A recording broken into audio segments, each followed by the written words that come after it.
बिस्मिल्लाहिर्रहमानिर्रहीम। अस्सलाम वालेकुम वाईटी फैमिली। आई होप आप सब ठीक होंगे। तो आज की वीडियो में आपके लिए खूबसूरत डिज़ाइन लेकर आई हूँ कि हम दो कलर के फैब्रिक यूज़ करके उसकी किस तरह से डिज़ाइनिंग कर सकते हैं। स्लीव्स दामन पर तो इसकी डिज़ाइनिंग होगी, हम इसको नेक पर भी बहुत ईजीली ये डिज़ाइन बना सकते हैं। तो वीडियो के अंत तक ज़रूर देखिएगा। और अगर आप लोग चैनल पर न्यू है तो वीडियो को लाइक शेयर और चैनल को बेल के साथ सब्सक्राइब कर दीजिएगा। तो यहाँ पर जो है मैं दो कलर के फैब्रिक यूज़ करूँगी। आप कोई भी कलर के दो कलर के फैब्रिक ले सकते हैं। तो इसके साथ साथ जो है ये मैं धागे ही है और साथ में इसकी बुकरम है। तो इन सब का यूज़ करके हम डिज़ाइन बनाएंगे। तो ये बुकरम है, इसकी मेजरमेंट पहले कर लेते हैं। तो इसकी जो चौड़ाई है वो 4 इंच ले रही हूँ इस बुकरम की। और इसकी जो लंबाई है वो 13 इंचेस है। 13 इंचेस पे हम बुकरम जो है ना लंबाई लेंगे। और हम यहाँ से इसकी बुकरम की मेजरमेंट कर लेते हैं। हमारा फैब्रिक भी 13 इंचेस का ही है। तो इस तरह से हमने जो ना इस बुकरम के ऊपर 3 इंच का निशान मार्क कर लिया है। 3 इंच पे हमने दोनों साइड पर इस तरह से निशान लगा लिया है। अब यहाँ से हम जो लाइन लगाएंगे वो ऐसे रैंडमली, आप चाहे तो ना भी लगाएं। तो हम ऐसे ही, इसके लिए मेजरमेंट की ज़रूरत नहीं है। तो इस तरह से मैंने दोनों साइड पर लाइन लगा दी है। अब यहाँ पर इसकी मेजरमेंट कर लेते हैं। तो हमने 2 इंच पर निशान लगाने हैं, 2 इंच पर। तो हम 2 4 6 इस तरह से भी लगा सकते हैं और 2 2 का निशान मार्क करके भी हम इस तरह से निशान लगा सकते हैं। तो दोनों साइड से हम इस तरह 2 2 इंच के निशान मार्क कर लेंगे। पेन के साथ कर ले या आप चौक के साथ कर ले, जिस तरह आपको ईजी लगे। तो इस तरह से दोनों साइड पर मैंने निशान लगा लिए हैं। अब हम स्केल के साथ इसकी लाइन ड्रॉ करेंगे। जो हमने निशान लगाए थे उन निशान को आपस में मैच करेंगे तो हमारी डायगोनल लाइन बन जाएगी, जिगजैग जिसको बोलते हैं। तो ये देखिए, इस तरह से हमने एक डॉट को छोड़ना है तो दूसरे डॉट के ऊपर हमने निशान लगाने। दोनों साइड से हमने एक एक डॉट को छोड़कर इस तरह से लाइन को जिगजैग बनाना है। तो ये देखिए, इस तरह से मैंने बना लिया है। अब यहाँ से हम इसकी कटिंग कर लेंगे। जो हमने जिगजैग बनाई है, तो हमने जो लाइन लगाई है वहाँ पे एग्जैक्ट हमने वहाँ से कटिंग नहीं करनी, हमने थोड़ी सी बुकरम को छोड़कर कटिंग करना है। तो ये देखिए, इस तरह से मैंने जितना बुकरम रखा है इतना रख के आप भी कटिंग कीजिएगा। अब यहाँ से हमने इस तरह से कर लिया। अब इसको कपड़े के ऊपर पेस्ट कर देंगे आयरन के साथ अच्छे से।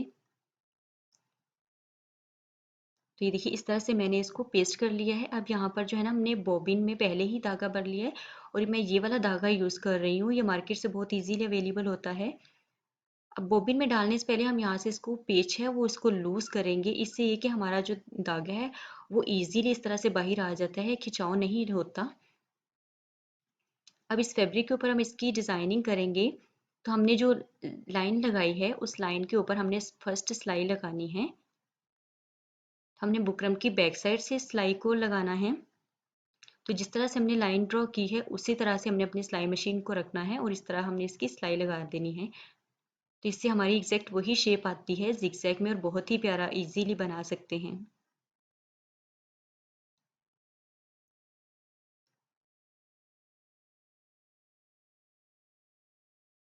तो इस तरह से देखिए, मैंने ये लगा दी है और फ्रंट साइड से ये इस तरह से बन गया है। अब सेकंड हम जो है ना यहाँ पर लगाएंगे और हमने जो मशीन का पैर है उसी के हमने रखना है एग्जैक्ट। तो हमने इसको इस तरह से टर्न करते जाना है। तो हमारी जैसे जो फर्स्ट लाइन लगी थी वैसे ही इसकी शेप आएगी और साथ साथ बनती जाएगी। हमने जो मशीन का पैर है उसी के हिसाब से उसको रखना है जहाँ पे हमने फर्स्ट सिलाई लगाई थी।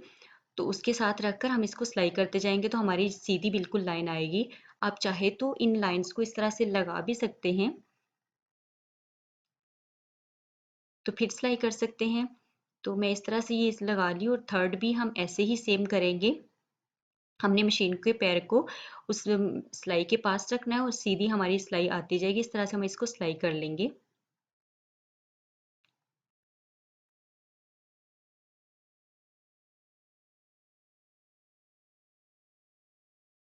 तो ये देखिए, इस तरह से मैंने इन तीनों को लगा लिया और फ्रंट साइड से ये मेरे इस तरह से बिल्कुल शेप बहुत अच्छी सी बन गई है। अब ये जो है हम यहाँ से कटिंग कर लेंगे। एक्स्ट्रा फैब्रिक जो है हमारा साथ है वो हम यहाँ से इस तरह से कटिंग कर लेंगे। हमने बिल्कुल बुकरम के साथ कटिंग नहीं करनी है फैब्रिक की भी, हमने फैब्रिक को थोड़ा छोड़कर कटिंग करना है। तो इस तरह से ये मैंने देखी, इस तरह से इसकी कटिंग कर ली है।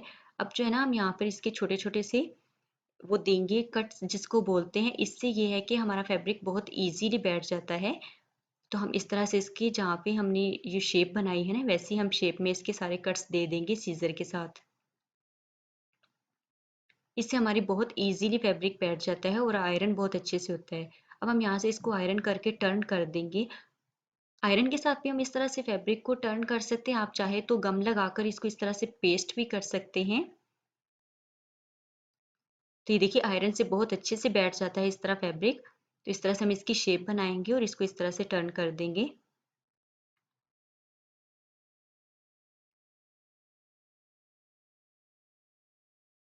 तो ये हमने जो कट दिए हैं इससे ये होता है कि हमारा फैब्रिक बहुत इजीली बैठ जाता है। तो देखिए फ्रंट साइड से मेरी इस तरह से ये शेप इसकी आ गई है। अब जो है ना हम इसको इस फैब्रिक के ऊपर लगाएंगे। तो हमने ये फैब्रिक में डिफरेंट कलर का जो यूज़ कर रही हूँ इसके ऊपर हम इसको लगाएंगे। तो इस तरह से हम इसको इसको बिल्कुल इजीली शेप के साथ हमने बिठाना है। हमने इसको खींच के नहीं लगाना। जिस तरह हमारी शेप बनी हुई है वैसे ही हम इसको नॉर्मली फैब्रिक के ऊपर रखेंगे तो हमारी ये बैठ जाएगा। तो अब मैं यहाँ पर इसको पिन अप कर दूंगी। तो इस तरह से पिन करके मैं इसको यहाँ से सिलाई कर लूँगी। आप चाहे तो इसको गम के साथ पेस्ट भी कर सकते हैं। तो ये ज़्यादा अच्छा ये है कि हम पिन लगा लें। इससे ये है कि हमारी सफाई के साथ जो है ना ये नीटली लगता है। तो इस तरह से हमने जो है ना यहाँ पर जो टर्न किया था फैब्रिक वहाँ पर हम इसको सिलाई कर लेंगे।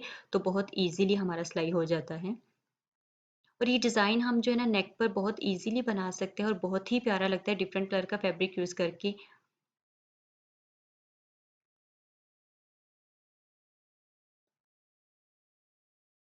तो इस तरह से मैंने इनको किनारे की सिलाई से लगा दिया है। तो ये देखिए इस तरह से ये सारा जो है ना मेरा जुड़ गया है। अब हम जो है ना यहाँ पर ये धागा सेम जो मैंने यहाँ पर यूज़ किया था वही वाला यूज़ करूँगी और इनके टसल्स बनाऊँगी। तो इनके टसल्स जो है ना मैं इसी तरह बनाऊँगी। आप किसी भी तरह बना सकते हैं। मैं हाथ के ऊपर इस तरह से इनको टर्न करूँगी। 5-6 बार इसको टर्न कर लें तो इसको इस तरह से बन गया। तो अब हम यहाँ से इसको दरमियान से टर्न करेंगे इस तरह से। इस तरह से हम इसको आराम से टर्न करेंगे ताकि जो है ना हमारी इसकी खिंचौनी लगे। अब हम इसको उतार लेंगे। जो एक्स्ट्रा धागा था उसको कटिंग कर लेंगे। और अब यहाँ से इसको हम किसी भी सेम कलर के धागे के साथ बांध सकते हैं। तो मैं इसको यहाँ से इस तरह से बांध दूंगी। तो इस तरह से आप हाथ से भी बना सकते हैं। तो इसको अब मैं एक्स्ट्रा जो था वो नीचे से कट करके नीट बना लिया है। तो मैंने ये देखिए इस तरह से इसको बना लिया। आप चाहे तो बड़े टसल्स भी बना सकते हैं। मैं इसका इतना छोटे वाले ही बनाकर यूज़ करूँगी। तो ये देखिए इस तरह से मैंने ये सारे जो है ना सेम इसी कलर के बना लिए हैं।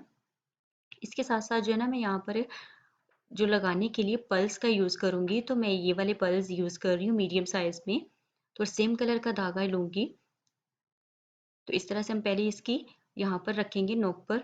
और हमने पल्स लेना है और साथ में ये टसल लेना है। तो इनको एक साथ लेकर जाना है। और अब हमने टसल के अंदर से नहीं पल्स के अंदर से लेकर जाना है नीडल को। तो इस तरह से हमारा बहुत इजीली लग जाता है और हमने इसको खींचना नहीं है, लूज रख के लगाना है। और डबल लेकर आएंगे। डबल से ये है कि हमारा बहुत अच्छे से जुड़ जाता है, ढीला सा नहीं रहता। तो इससे हमने डबल फिर पल्स के अंदर से लेकर जाना है। तो हमने इस तरह से टर्न करना है।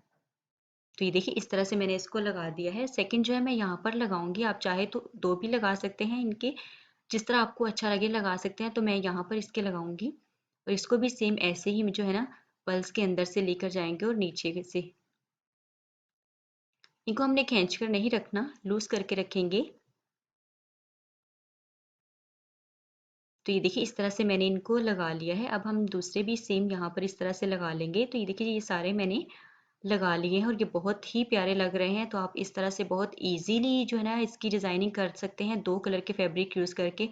आई होप मेरी आज की ये वीडियो आपके लिए बहुत हेल्पफुल रही होगी। वीडियो अच्छी लगी है तो इसको कमेंट बॉक्स में ज़रूर मुझे बताइएगा और लाइक भी कीजिएगा। अपना बहुत ख्याल रखिएगा। अल्लाह हाफिज़।